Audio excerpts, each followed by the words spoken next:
அம்மா அனைவரையும் அழைக்கிறாள். அப்துல்லா, மரியம், முஹம்மது, வாங்க, சாப்பாடு ரெடி.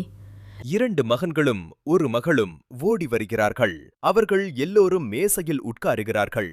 பெரிய மகன் உடனே சாப்பிட ஆரம்பிக்கிறான். அவன் மிகவும் பசியாக இருக்கிறான். அவன் பிஸ்மில்லா சொல்ல மறந்து விடுகிறான். அம்மா அவனை கவனிக்கிறாள். அப்பா மெதுவாக மகனிடம் சொல்கிறார். மகனே, ஒரு முக்கியமான நபி முஹம்மது ஸல்லல்லாஹு அலைஹி வஸல்லம் சொல்லிக் கொடுத்த சுன்னா மறந்துவிட்டாய். சாப்பிடும் முன் என்ன சொல்ல வேண்டும்? பையன் சிந்திக்கிறான். மரியம் மகள் சிரித்து சொல்கிறாள். அண்ணா, பிஸ்மில்லா சொல்ல வேண்டும். முகமது தம்பியும் தலையாட்டுகிறான். அனைவரும் சிரிக்கிறார்கள்.